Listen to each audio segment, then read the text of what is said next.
Free TV, je suis avec Thierry Jamin au Pérou, à Lima. Bonjour Thierry. Bonjour. Je suis très heureuse d'être avec toi aujourd'hui. Et bah, moi aussi.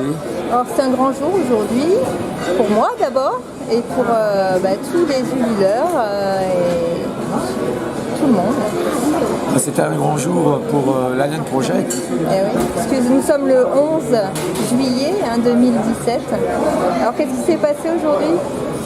Eh bien, c'est un moment que l'on attendait depuis plusieurs semaines, sinon plusieurs mois. Et on devait présenter les résultats des analyses de ces fameuses momies découvertes à Nazca à la fin de l'année 2015 et présenter les faits bruts de l'histoire tels que l'Institut Inquari les a depuis le mois d'octobre 2016. Voilà. Alors malheureusement, ça ne s'est pas passé exactement comme on l'avait prévu nous, en tout cas à Inquari, puisqu'il y a eu un petit couac avec nos partenaires mexicains et américains. Mais bon, dans le fond, c'est un peu l'écume des jours et le plus important, c'est quand même la communication qui a été faite concernant les résultats de ces analyses ADN, carbone 14, les IRM et les radios notamment. Alors qu'est-ce qui a été dit? Si tu peux nous faire un résumé un petit peu. En gros, ce qui a été dit, j'imagine, parce que je n'ai pas assisté à la présentation, qu'il s'agissait bien de matériel biologique, qu'il s'agissait bien de corps qui ont été en vie à un moment donné, que c'est très ancien, que l'on ne connaît pas l'origine de ces entités, peut-être aliens, peut-être non, et que alors j'avais oublié le dernier point, mais bon, en gros oui, voilà, on n'a pas trouvé l'épreuve d'une fraude. Ce qui ne veut pas dire que ça n'existe pas, simplement qu'avec les techniques utilisées actuelles, on n'a pas mis en évidence une fraude.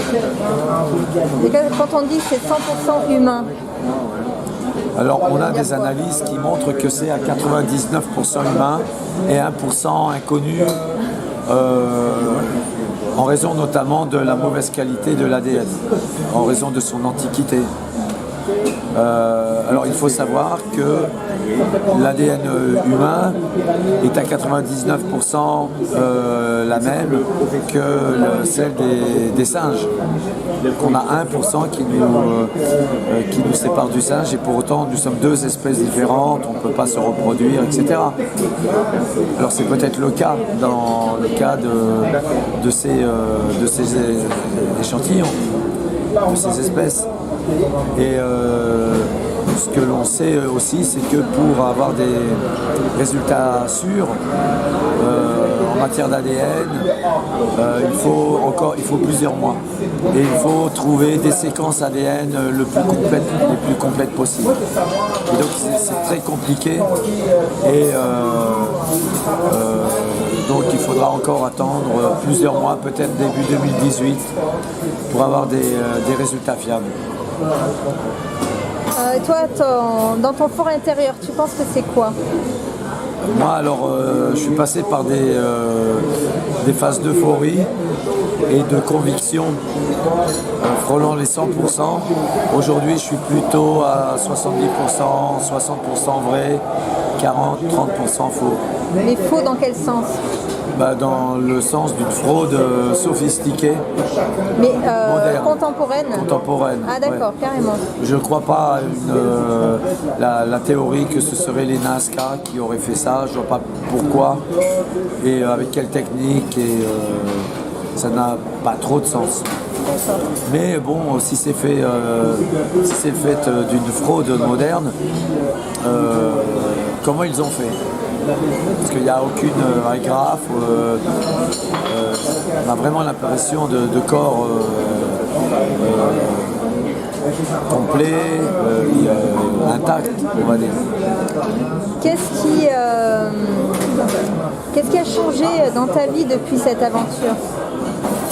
Beaucoup de préoccupations parce que depuis 8-9 mois qu'on est dans cette affaire, on lutte à la fois contre les Wakéros et contre les institutions pour sauver ce matériel qui, s'il est authentique, n'a pas de valeur, n'a pas de prix. Albert, Josefina valent toutes les Jocondes du monde s'ils sont authentiques parce qu'ils changent l'histoire. Et avec des applications culturelles, religieuses, politiques, etc., dont on n'a sans doute même pas idée. Et donc beaucoup de préoccupations. Et pour trouver des partenaires qui puissent nous aider à récupérer ce matériel. Et puis maintenant, des problèmes préoccupations d'ordre juridique, puisque cette lutte depuis 8 mois avec l'Institut Inkari nous a mené parfois à prendre des décisions, des actes aux limites de la borderline. Ouais, voilà. Et donc j'espère qu'on arrivera à le faire comprendre aux uns et aux autres. Et puis bon, j'espère qu'on arrivera à avoir une réponse, avoir des réponses définitives dans les mois, les années qui viennent sur cette affaire. Si c'était à refaire, tu le referais? Malheureusement, oui. Je crois que je le ferai parce que... Tu ferais pareil ou différemment? Sûrement à peu près pareil, compte tenu de nos moyens qui sont limités quand même. On est une petite ONG, mais on a fait des choses, on a essayé de respecter tous les protocoles de l'archéologie moderne, de la médecine, etc. Et on a de bons professionnels qu'on a réussi à agréger à cette affaire. Et donc oui, je pense que j'aurais fait à peu près la même chose. Je ne vois pas comment j'aurais pu garder pour moi une information qui est tellement importante pour l'humanité s'il s'agit d'une affaire véritable. Est-ce que tu vas continuer l'aventure ou tu vas donner la main à d'autres? Tu vas donner le bébé aux autres? On va essayer de suivre cette aventure en fait. Aussi loin que faire se peut. Je pense que par rapport aux lueurs et à nos engagements moraux du début, je pense qu'on a fait le job et qu'on a fait le maximum, on a donné le maximum, notamment grâce aux lueurs français. Maintenant, on veut quand même savoir, on n'a pas toutes les réponses. On a soulevé des questions dont on n'a pas encore de réponse. Et ce que je sais, c'est que tous les chercheurs qui ont travaillé directement sur les objets sont à peu près convaincus que c'est du matériel authentique. Alors les détracteurs peuvent parler, c'est facile derrière un écran d'ordinateur, à partir d'images arrêtées, de vidéos, etc. Facile de tirer des conclusions, des analyses, etc. Et nous, on les invite à venir collaborer pour nous aider à trouver des réponses. Et enfin bon, voilà. Que vas-tu faire dans les jours qui vont suivre ou dans les mois qui vont suivre? Dans les jours qui suivent, je voudrais faire un petit break de 2 semaines. Ça fait 8 ans que je ne suis pas parti en vacances et là je voudrais souffler un peu, laisser mon cerveau à Cusco, ouais. Et puis aller me balader quelque part hors du Pérou, changer d'air un peu. Tu viens en France?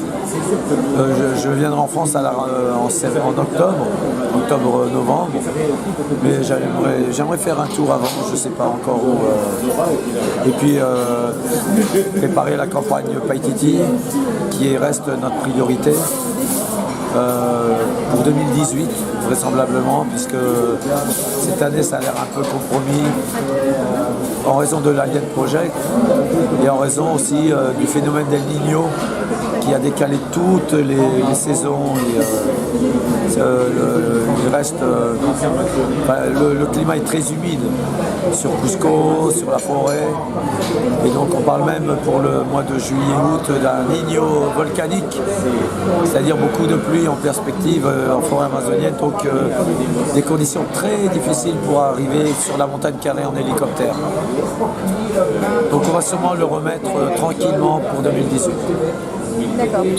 Par rapport à la radioactivité, tu peux me dire un petit peu si vous avez fait des essais sur les momies avec le compteur Gégère ou ailleurs? Avec le compteur Gégère que tu as eu la gentillesse de nous faire parvenir, on les a essayés sur les corps et on n'a pas noté d'oscillation particulière. Et sur les lieux? Sur les lieux, on espère pouvoir l'essayer le plus tôt possible, dans les semaines qui viennent, les mois qui viennent. Tout dépendra de l'évolution de cette affaire. Alors comment ça se fait que vous n'y êtes pas allé encore? On n'a pas eu le temps. Pas eu le temps? Non, c'est-à-dire que les analyses avec les corps nous ont pris beaucoup de temps et maintenant que l'affaire est judiciarisée, le site c'est le point sensible, c'est le Graal j'imagine des autorités péruviennes. Donc on peut pas. Donc c'est un peu compliqué. Et toi, tu dois mourir d'envie d'y aller? Ah bah oui, bien sûr. J'aimerais bien voir le contexte dans lequel ont été trouvés ces artefacts, ces objets biologiques. Alors je me souviens d'une vidéo où tu disais j'ai la preuve, je sais, je suis sûre et à 100% que voilà, c'est vrai, que c'est autre chose. C'était quoi cette preuve? C'était quand on a découvert les œufs de Joséphine. Ouais, d'accord. On s'est dit comment on aurait pu trafiquer ça, comment on aurait pu faire une fraude de ça. Et c'est aussi quand on a vu Maria, l'hybride, on s'est dit c'est dingue quoi, il est impossible de frauder une momie, on ne peut pas, contrairement à ce que disent certains détracteurs, qu'on aurait mutilé des momies. On verrait des cicatrices, des coupures. Malgré le temps, malgré Bah oui, les parce années. qu'une momie, la peau morte, ça ne se régénère pas, c'est comme du carton. Donc tu coupes du carton, on voit, pour peu que se conserve pendant des siècles, des milliers d'années un corps, on va détecter la fraude. Et il n'y a aucun, comme l'a confirmé les médecins aujourd'hui, il n'y a aucun indice de coupure, de manipulation des mains et des pieds. D'autant plus qu'on a les empreintes digitales de Maria. Alors comment on fait ça? Pour couper une main, il faut sectionner et puis après il faut rajouter des phalanges, c'est-à-dire qu'il faut déjà enlever ces phalanges-là et en rajouter et remettre des phalanges en haut, quoi. Ça laisse des traces, forcément. Des traces de peau, etc. Et on n'a pas ces indices-là. Par ailleurs, l'étude des ongles, on a montré que ça correspond à une morphologie bien particulière. Les phalanges humaines, les ongles occupent 50% de la phalange. Et là, on est sur un schéma où c'est 80%. Les ongles des grandes mains occupent 80% de la dernière phalange. Donc ils sont bien typiques au niveau morphologique. Et donc ça ne correspond pas à des phalanges humaines. Voilà. Il y a aussi la découverte que la poudre qui recouvrait Maria, ce n'était pas du plâtre, ce n'était pas de la craie, c'est de la pierre, alors j'oubliais le mot, diadolita. C'est une roche typique que l'on trouve dans le sud du Pérou, une roche marine qui a des propriétés antiseptiques, pharmaceutiques, etc. Et donc ça c'est impossible à frauder aussi. C'est à base d'organismes marins, c'est de la roche fossile, un peu comme le talc. Et donc c'est quand même très difficile que Mario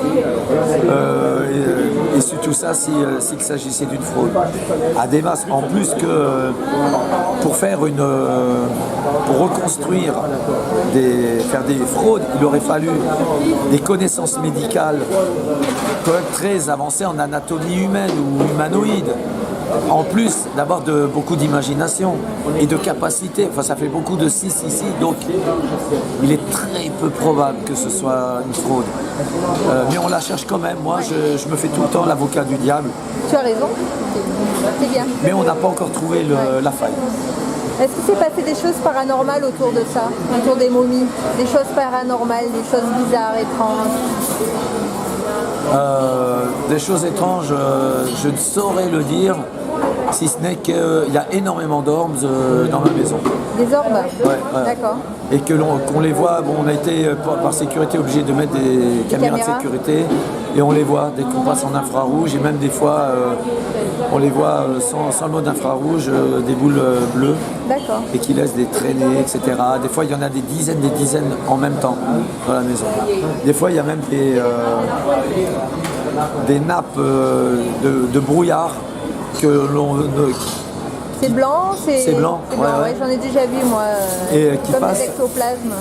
Ouais, des choses comme ça. Alors je n'ai strictement aucune explication. Est-ce que c'est lié à ça? En tout cas, on les constate à la maison. D'accord. Avant, non. C'est depuis la fin. Avant, je sais pas. En fait, on a mis le système vidéo et ce qui a attiré mon attention, c'est que lors d'une vidéo de questions-réponses, au mois d'avril ou au mois de mai, j'ai une internaute qui m'a dit « Thierry, regarde, à 10 minutes 52, il y a un orbe qui passe dans l'écran. » Et donc j'ai regardé et effectivement on a vu une petite sphère qui passait avec une queue de lumière. Et ça a attiré notre attention et on a vu qu'en fait la maison elle était pleine d'orbes dans ma chambre, partout. D'accord. Et alors, ce qui est marrant c'est que des fois il n'y a rien, tu les appelles, ils arrivent. Donc c'est intelligent. Oui, parce qu'en plus ça change de direction. Oui, c'est pas de la poussière. Hein. Non, c'est pas des insectes, c'est pas de la poussière. Et puis des fois ça passe il passe par la porte par dizaines. Et c'est vraiment... Donc ça tu le vois sur la vidéo. Ah, tu le vois sur la vidéo. Tu le vois pas en visuel. Non, tu le vois pas, on le voit que sur les vidéos. En mode infrarouge ou même en mode normal. Quoi. Alors je n'ai aucune explication, je sais pas ce que c'est. Mais c'est quand même assez curieux. Tu vois. Alors là où je vis, c'est un ancien adoratoire Inca.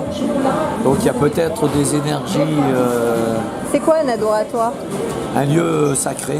D'accord, il n'y a pas de cimetière, ce genre de choses? Non, il y avait des pierres levées d'après certaines chroniques de l'époque. Et c'est assez curieux. D'accord.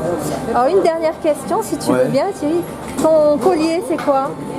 C'est des dents de Sarino, le cochon amazonien. Et c'est un peu mon amulette. C'est un cadeau que m'a offert des Matsigenga du parc du Manu dans notre quête de Paititi il y a une dizaine d'années. Et cette petite plante, racine, c'est une protection que les Matsigenga utilisent contre les vipères, etc. Et donc c'est mon porte-bonheur. T'es protégé un peu? Ici on te protège? Non. Dans quel sens? Dans le sens où spirituel, il y a quand même, tu touches à des momies, tout ça. Je sais pas, mais je pense qu'on a chacun son étoile et que on a été très privilégiés ces dernières années dans la recherche de Paititi. On a été très privilégiés de faire ces recherches à Machu Picchu et de faire la probable découverte du mausolée de Pachacutec. Et cette affaire de momie à Nazca, je pense que c'est aussi un grand privilège. Donc quelque part, je pense qu'on doit avoir une petite étoile qui nous protège. Que des bonnes choses, je te le souhaite en tout cas.